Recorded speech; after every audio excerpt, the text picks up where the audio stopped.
Boa noite, quinta-feira, 15 de setembro. Hoje o Unesp Notícias mostra se as eleições municipais já contagiaram os bauruenses. Sobre esse assunto a gente conversa com o jornalista do Jornal da Cidade, Vinícius Lousada. Mudanças nas regras do processo eleitoral agradaram a população, mas a maioria desconhece o que não é permitido nas campanhas. O projeto do curso de Psicologia da Unesp trabalha com os atletas das categorias de base do Noroeste.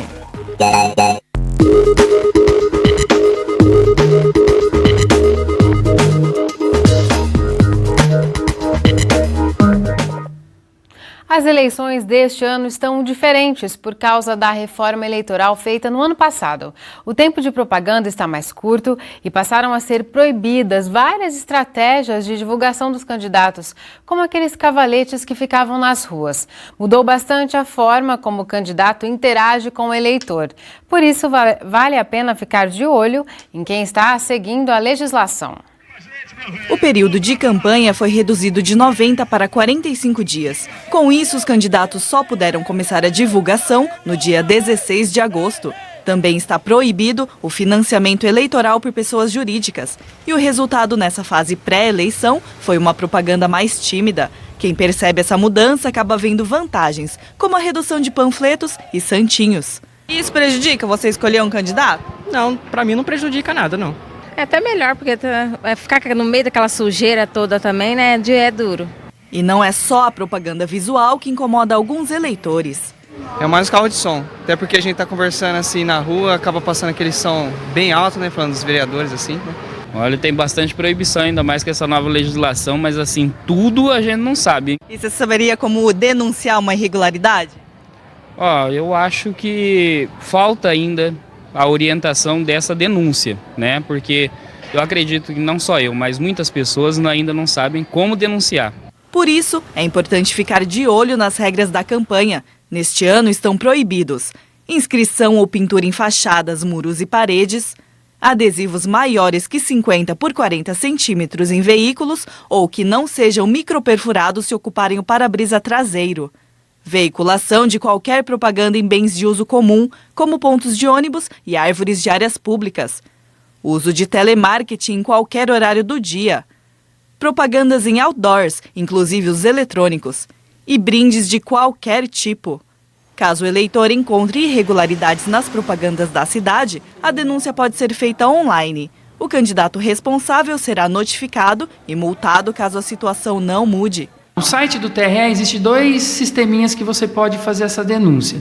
É o denúncia online, que esse sistema ele é voltado mais para as placas ou alguma coisa indevida em imóvel particular, tá? Ou se vê alguma coisa em bem público, ou em poste, ou esse é o sistema. E tem um sistema que eles chamam de Pardal. O Pardal ele pode fazer outros tipos de denúncia e vai diretamente para o Ministério Público Eleitoral a denúncia do eleitor. O Pardal é um aplicativo que você pode baixar em qualquer dispositivo móvel. O chefe de cartório explica ainda que os eleitores também devem ficar atentos às regras para não divulgar um candidato da maneira errada. Esse ano a legislação ela está mais restrita, diferente de 2014, que estava um pouquinho mais ampla. Acho que a principal mudança foi a proibição de colocar cavaletes, banners nos imóveis particulares, e o tamanho também das placas que ficaram menores. A lista completa de permissões e proibições da campanha está disponível no site do Tribunal Regional Eleitoral. Por lá é possível também denunciar as irregularidades. Nas eleições desse ano, em São Paulo, ainda haverá uma mistura de tipos de votação. Vai ter a biometria e, para quem não fez, a identificação normal. Não há uma previsão ainda consolidada do tribunal em relação ao procedimento que será feito, né? Temos que aguardar ainda orientações, mas quem já fez a biometria possivelmente vai votar com a identificação biométrica, e quem não fez, ou caso de algum problema nas urnas, né, vai ser o procedimento normal de identificação manual dos eleitores. Depois do intervalo, a gente continua a repercutir as eleições deste ano. Vamos conversar com o jornalista do Jornal da Cidade, Vinícius Lousada. Voltamos num instante só. Estamos de volta e a gente continua a falar de eleições. E para comentar como anda a campanha eleitoral dos candidatos a prefeito, vice-prefeito e vereadores em Bauru, a gente recebe o jornalista do Jornal da Cidade, Vinícius Lousada. Vinícius, muito obrigada por sua presença aqui no Nesp Notícias. Larissa, boa noite, obrigado. Prazer é meu estar aqui. Boa noite. Vinícius, o que você tem sentido entre a população? As pessoas estão conhecendo bem os candidatos? Elas se engajaram nessa campanha? Larissa, a impressão que a gente tem, andando na rua, no supermercado, fazendo as coisas do dia a dia, é de que não, né? As pessoas não estão falando sobre a eleição ainda. Eu tenho a impressão de que as pessoas não conhecem ainda todos os candidatos, conhecem um ou outro por conta do recall de eleições passadas, né? E estão distantes do debate eleitoral. Talvez até em função do descrédito e da desilusão com a política de forma geral, por conta do cenário nacional, mas essa é uma percepção nossa, de que a eleição não está na rua, não está no cotidiano das pessoas ainda. Não emplacou, né? E você apontou essa questão do descrédito, mas tem também uma outra mudança, e nós citamos, né, que foram uma série de mudanças para a eleição deste ano. Uma delas reduziu o tempo de campanha, né? A campanha eleitoral diminuiu de 90 para 45 dias e a propaganda na TV de 45 para 35 dias. Você acha que essa mudança também teve impacto nessa baixa adesão da população? Os candidatos ficam menos tempo expostos e a população não conhece esses candidatos. Larissa, eu acho que tem um conjunto de fatores aí que pode explicar essa questão. Primeiro, é pouco tempo, né? Hoje, os blocos de programas para prefeito na última eleição tinham 30 minutos. Então, eram 30 minutos na hora do almoço e 30 minutos à noite. Hoje são de 10. Então, é muito pouco tempo. Às vezes, você está lá fazendo alguma coisa em casa, aí você percebe que começou, já está no meio e faltam só 5 minutos para acabar. Então, não fisga, né? O telespectador. Além disso, tem uma questão de comportamento, né? Hoje, menos pessoas assistem TV aberta, né? Hoje tem TV a cabo, tem o Netflix, tem uma série de opções, tem a internet no celular. Então, assim, isso eu acho que também afetou. E também, Larissa, menos visual na rua mesmo, né? Aqueles cavaletes não estão mais nas ruas porque estão proibidos e a gente também não vê aquelas placas com os candidatos. Então, acho que o clima não pegou, né? Não pegou na televisão, também na rua. Muito difícil. Menos exposição em todos os lados, né? Exatamente. E uma outra queixa que a gente vem ouvindo é de uma extrema dificuldade dos candidatos em captarem recursos. Você tem sentido, é nítido aqui em Bauru também? Sim, Larissa. A gente tem uma novidade nessa eleição, que os candidatos têm que, a cada 72 horas, informar a Justiça Eleitoral quanto arrecadam. E esses números ficam todos à disposição da população. Qualquer um pode entrar no site do Tribunal Superior Eleitoral e ter acesso a esses dados. E a gente vê arrecadações muito tímidas. Tem candidato que diz que ainda não arrecadou nada, tem candidato que arrecadou R$800, tem candidato que arrecadou 100 mil, mas por doação própria, né? Colocou dinheiro na campanha. E o Rodrigo Agostinho, que foi a campanha mais cara em 2012, declarou R$500 mil em gastos, né? E então, assim, a gente vê uma desproporção grande, né? Quer dizer, os gastos neste ano estão muito aquém, estão muito longe disso, né? Por enquanto, sim. E uma expectativa que se tinha, como eles vão receber menos recursos, até por uma limitação no financiamento das campanhas, né? Agora só pessoas jurídicas que podem doar, a expectativa é de que esses candidatos se apropriariam das redes sociais, por exemplo, da internet, mas a gente não vem sentindo isso também, né? É uma certa dificuldade desses candidatos em trabalharem com essas novas mídias?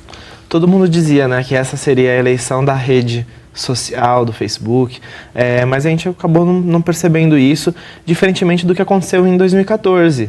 Né? Na eleição presidencial, você abria as redes sociais, só se falava em eleição. Mas eu acho que pode ser isso, os candidatos ainda não souberam como lidar com esses instrumentos, mas também, Larissa, eu acho que pode estar associado a uma despolitização do debate eleitoral. né? Em 2014, a gente tinha 2 projetos antagonistas ali, disputando. Agora, a gente tem 6 candidaturas, mas pelo menos as que têm mais estrutura, mais dinheiro, elas não têm diferenças muito patentes, né? Os candidatos falam basicamente a mesma coisa, são propostas e ideias muito parecidas. Então, eu acredito que a ausência da campanha nas redes pode estar ligada também ao pouco acirramento da disputa política no processo eleitoral. E, pegando esse aspecto que você bem pontuou, Vinícius, as propostas são muito parecidas e têm um traço comum. Elas são muito pouco ancoradas na realidade financeira do município.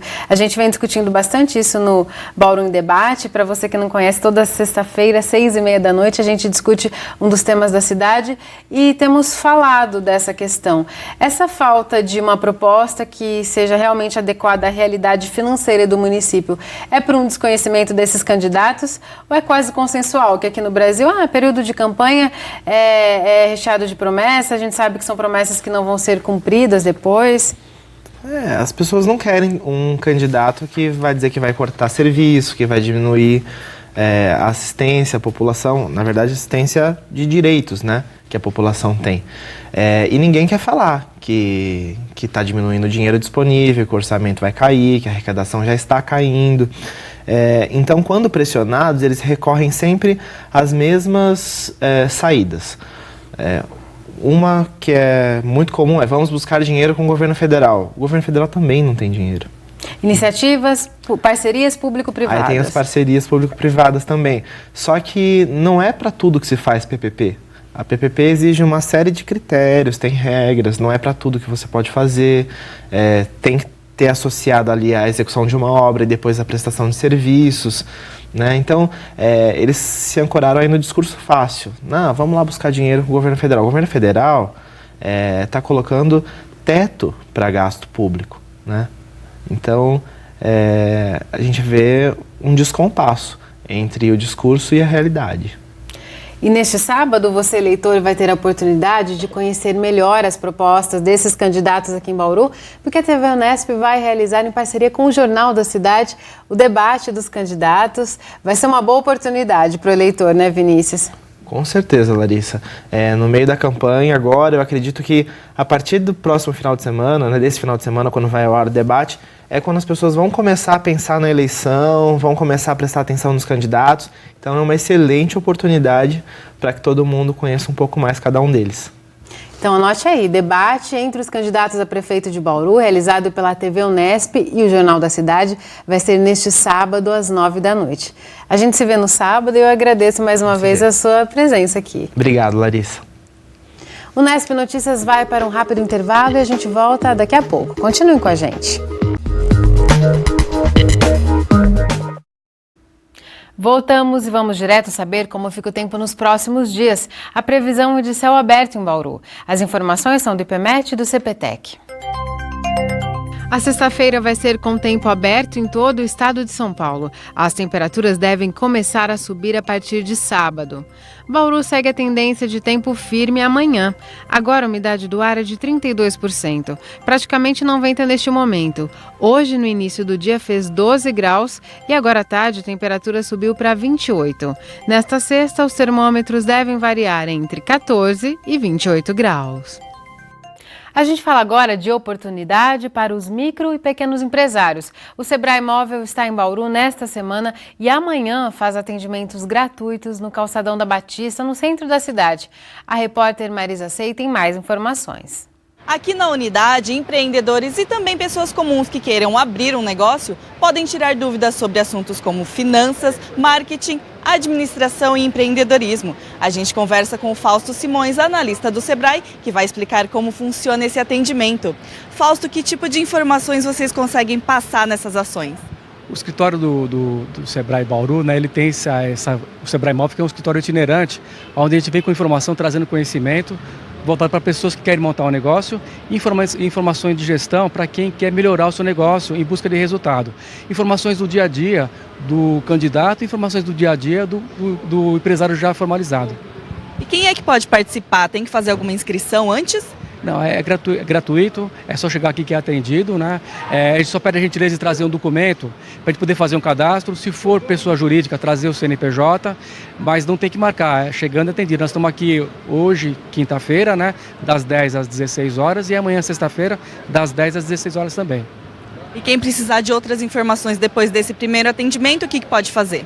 O Sebrae Bauru fica aqui na Avenida Duque de Caxias, na quadra 16, né? Se por acaso não conseguirem vir até aqui, não percam a oportunidade, né? A gente vai estar com o nosso atendimento aqui no escritório, de segunda a sexta-feira, das 10 às 16 horas. Lembrando que esse ano, o Sebrae Bauru faz 25 anos aqui na cidade. Muito obrigada pelas informações, Fausto. Então, só lembrando, a unidade do Sebrae Móvel fica aqui no calçadão da Batista, amanhã, das 10 da manhã às 16 horas. Marisa Sei para o Nesp Notícias. Nós falamos ontem que o Noroeste e a Prefeitura finalmente entraram em acordo e agora o clube não vai mais fechar as portas. É uma excelente notícia para os garotos que treinam nas categorias de base. A formação deles vem sendo aprimorada e agora conta com o acompanhamento de pesquisadores do curso de Psicologia da Unesp em Bauru. Eles trabalham o emocional dos atletas e dos treinadores e ajudam a analisar o padrão de jogo do time. O Vitor e o André têm cadeira cativa para acompanhar os treinos das categorias de base do Noroeste. Mas eles não vão ao Alfredo de Castilho apenas para torcer. Eles são alunos do curso de Psicologia da Unesp e utilizam os conhecimentos da universidade para analisar o desempenho dos times Sub-15 e Sub-17 do Noroeste. A iniciativa conta com a supervisão do professor Jair Lopes Júnior. Ele explica que o objetivo é contribuir com o aprendizado dos jogadores. O Noroeste ele tem uma intenção bastante consistente de obter a certificação de clube formador da CBF. A obtenção dessa certificação exige do clube pretendente a prestação de um serviço aos atletas que dêem conta do domínio psicológico. E o que nos chamou muito a atenção foi a intenção da equipe técnica de implantar um padrão de jogo que os jogadores, desde as equipes sub-11, sub-13, sub-15, já venham assimilando e traduzindo em desempenho conceitos do futebol moderno. Então nós passamos a catalogar, a obter informações de como os treinadores mostram esses conceitos, de como eles evidenciam esses conceitos, que adequação essa didática tem para a maneira como os atletas estão jogando. Enquanto os meninos estão em campo, eles prestam atenção nos lances e jogadas e registram tudo em vídeo. Todo o material é repassado à comissão técnica do clube, que utiliza os vídeos para medir a evolução dos garotos. Gravando essa videoaula, nós podemos analisar as instruções que são fornecidas pelo treinador e pelo analista aos atletas e dessa forma ver como que eles estão passando essas instruções e analisar essas instruções que estão sendo dadas pelos treinadores para os atletas. Já a filmagem dos jogos nós fornecemos para a comissão e ela analisa e seleciona os vídeos e as tomadas e os momentos dos jogos que mais interessam para a exemplificação dos conceitos por ele abordados. Depois que o treino termina, é que começa o trabalho de psicologia do Vitor e do André. Eles analisam os vídeos, identificando se os jogadores compreenderam as instruções dos técnicos e se colocam elas em prática. Mas o trabalho não para por aqui. Os jogadores analisam erros e acertos lá na sala de vídeo. Durante a avaliação coletiva dos vídeos, o técnico do Itapuí e o analista de desempenho Alexandre Moricone estimulam os garotos a pensarem no que pode ser melhorado. Enquanto os lances são discutidos, os estudantes partem para outra análise, ainda mais importante, a do desempenho dos próprios treinadores. O que a gente tem observado? Que os treinadores, tanto do Sub-15 quanto do Sub-17, eles têm a experiência no manejo desses conceitos, em falar esses conceitos. Mas uma preocupação constante tem sido colocar o treinador diante de evidências que possam fazer com que ele reflita se a didática de apresentação desses conceitos ela tem sido satisfatória ou não. E nesse momento a gente percebe que muitas vezes o atleta ele tem uma dificuldade de traduzir uma compreensão do conceito num lance do jogo. Apesar de ser um projeto recente, já é possível perceber resultados. No pouco que a gente já conversou com eles, a gente já percebeu a nossa influência na maneira deles de lidar com os atletas. Isso é demonstrado em exemplos como perguntar aos meninos quais são os conceitos, dar a oportunidade deles falarem por si só, coloquem sugestões de como lidar com erro, como se adaptar ao jogo do adversário. Eram atitudes que nós não víamos antes e com o passar do tempo começaram a ocorrer com mais frequência. Para os técnicos, a parceria com a Unesp fez toda a diferença. É um trabalho que faz a gente entender a parte da criança. Pô, mas eu estou pedindo inglês e eles não sabem falar nem o português básico ainda. Então, vem a colocar um processo pedagógico na gente, né? Principalmente em mim, da comunicação com eles. E eu estou muito mais preparado, com certeza. Me ajudou muito, muito mesmo. A gente consegue ver que os meninos já têm aplicado alguns conceitos de jogo que eles não sabiam no começo do ano e agora eles até reproduzem durante as nossas conversas, eles mencionam esses conceitos durante os jogos, eles já se cobram falando, dá amplitude, faz bloco baixo, perde pressiona, que são termos que eles não sabiam no começo do ano e a gente foi ensinando. E a gente já começa a ver esses resultados. Os jogadores, principais beneficiados com o projeto, aprovam a iniciativa. A gente consegue ver os nossos erros, onde a gente pode estar errando, onde a gente pode acertar novamente. Facilita você aprender novas jogadas, onde você pode tentar uma alternativa certa, onde você pode tentar uma alternativa errada. Eu acho que facilita, no meio do jogo, as movimentações dos atletas. Eu acho que pelo fato da aula de ser sexta-feira, ela ajuda no meio do jogo você lembrar a movimentação de um parceiro seu, um companheiro, o passe. Eu acho que ajuda sim, facilita. A gente fica por aqui, o Unesp Notícias volta amanhã às 7 da noite, ao vivo. Tchau!